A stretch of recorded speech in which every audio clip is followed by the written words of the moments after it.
Live వెళ్తుంది, నా నోరు ఆగదా అని చెప్తున్నాను. మా స్కూల్ గ్రూప్ ఉంది. ఆ స్కూల్ గ్రూప్లో ఎప్పుడు ఇలాంటి మతపరమైన పెట్టారు. పెట్టినప్పుడు పెట్టక అది క్రైస్తవ్యానికి వ్యతిరేకంగా పెట్టారు. ఆ గ్రూప్లో నేను ఉన్నానన్న సంగతి వాళ్ళు మర్చిపోయారు. పెట్టినప్పుడు ఏమన్నారంటే మనం అందరం ఒక్కటవ్వాలి, మన సనాతన ధర్మాలు ఒక్కటవ్వాలి. ఇదిగో ఓటింగ్ జరుగుతుంది, సుమారు 80% మనకు ఓటింగ్ వస్తే ఆ ఓటింగ్లో మనం ఏం చేస్తామంటే రాజ్యాంగాన్ని మార్చేస్తామని మంత్రి గారు చెప్పారు. ఏ మంత్రి అని అడగండి.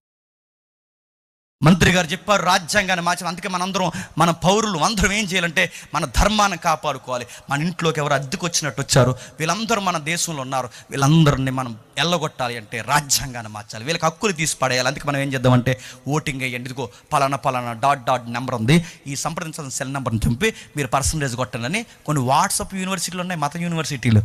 ఆ యూనివర్సిటీలు ఫేక్ న్యూస్ ఒకటి పబ్లిక్ చేస్తే దీంట్లోకి అందరూ వచ్చేసి గ్రూప్లో తెగ స్పందించేస్తున్నారు కొంతమంది. అప్పుడు నేను అన్నాను, ఈ పోస్ట్ చేసిన వాళ్ళు ఎవరో నాకు తెలియదు కానీ, ఆ పోస్ట్ చేసిన వాళ్ళు పెట్టాను నేను, ఈ పోస్ట్ చేసిన ఎవరికో నాకు తెలియదు కానీ అసలు రాజ్యాంగంలో అసలు ప్రియాంబుల్లో ఏముందో చెప్పరా అని అడిగాను నేను. వాళ్ళ తలకాయలకు ప్రియాంబుల్ అంటేనే తెలియదు. ప్రియాంబుల్లో ఏముందో చెప్పరంటే చెప్పలేదు. తర్వాత అడిగాను, అసలు ఇది నిజంగా రికార్డెడ్గా కేంద్ర స్థాయి నుంచి ఒక ఆర్టికల్ వచ్చిందని ఏదన్నా ప్రూవ్ చేయండి. లేదు. మరి ఎలా వచ్చారు? ఇది ఒక ఫేక్ అంటే జనాల్లో పబ్లిసిటీ చేయాలి. అద్దింట్లోకి ఎవరో వచ్చారంటున్నారు కదా, ఆ అద్దింట్లోకి వచ్చిన వాళ్ళు అద్దె బ్యాచ్ ఎవరని అడిగితే అప్పుడు సిగ్గులు ఎక్కడ కింద చెప్తున్నారు. ఏమని చెప్పినా ఇంకెవరు? ముస్లింలు, క్రైస్తవులు, సిక్కులు, బౌద్ధులు. అంటే మనం అంటే అద్దెకు వచ్చామంటే ఎక్కడికి? అప్పుడు నేను అన్నాను, అసలు మీరెవరేంటి అని అడిగాను. మీరెవరేంటి అంటే మాది సనాతనం అన్నారు. అప్పుడు నేను అన్నాను, మా స్కూల్ బేస్లేండి సరదాగా సాగిన కాన్వర్సేషన్ చెప్తున్నాను నేను. ఆ తర్వాత నేను అన్నాను, అసలు మీ నమ్ముతున్నది ఎక్కడి నుండి వచ్చిందో మీకు తెలుసా? అసలు మీ మూలాలు మీకు తెలుసా? అసలు మీ పెద్దలు ఎవరో మీకు తెలుసా? అసలు మీరెవరో తెలుసా? తెలుగోళ్ళు, తమిళోళ్ళు, కన్నడం వాళ్ళు, మలయాళం వాళ్ళు ఈ బ్యాచ్ని ఏమంటారో తెలుసా? నువ్వు తెలుగోడివి, నువ్వు ఏ జాతికి చెందినవాడో తెలుసా? నువ్వు నమ్ముతున్న నమ్మకాలు ఏవైతున్నావో అవి దేనికి సంబంధించో తెలుసా? నువ్వు నమ్ముతున్న నమ్మకాలు ఆర్యులు తెచ్చిన నమ్మకాలు. ఆర్యులు ఎవడని అడిగితే అంతే తలకాయ, రేపు తూర్పు ఎలాగుందో చూసుకో. నువ్వు నమ్ముతున్నది ఆర్యులు నమ్ముతున్నది, నువ్వున్న దేనికి? నువ్వు ద్రావిడ తెగకు సంబంధించిన వాడు. అంటే మనం ఎవరు? ద్రావిడులం. ఈ నమ్ముతున్న నమ్మకాలు ఎవరికి సంబంధించినవి? ఆర్యులకి.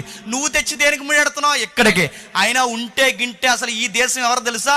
తెలుగు, తమిళం, కన్నడం, ద్రావిడ తెగల్లో పురాతనమైన తెగలు ఎవరైతే ఉన్నారో అసలు భారతదేశం మందే. అసలు విదేశీల నుంచి వచ్చింది ఎవరు? ఆర్యులు. ఆ ఆర్యులు తెచ్చిన మతమే మీరు అంటున్నారే సనాతనం. అది మీరు తెచ్చంటున్నారు. ఈ హిస్టరీలో అడుగుతాను, అసలు ఈ ఆర్యన్స్ ఎక్కడి నుంచి వచ్చారు? మీరు బేస్ రిఫరెన్స్ ఏమనుంటే హిస్టరీలోనే చూపిస్తారని అడిగితే ఇలాంటివన్నీ గట్టిగా అడిగేసాని ఇలాంటివి మాకు తెలియదు అని నాకు పర్సనల్ వాట్సాప్లోకి వచ్చేసారు గ్రూప్లోంచి. ఇంతకీ ఎవరని తెలిస్తే ఒక అమ్మాయి. ఇంతకీ తర్వాత తెలిసింది ఆ అమ్మాయి ఎవరో. అప్పుడు నాకు అసైన్మెంట్లు రాసేది 9th క్లాస్.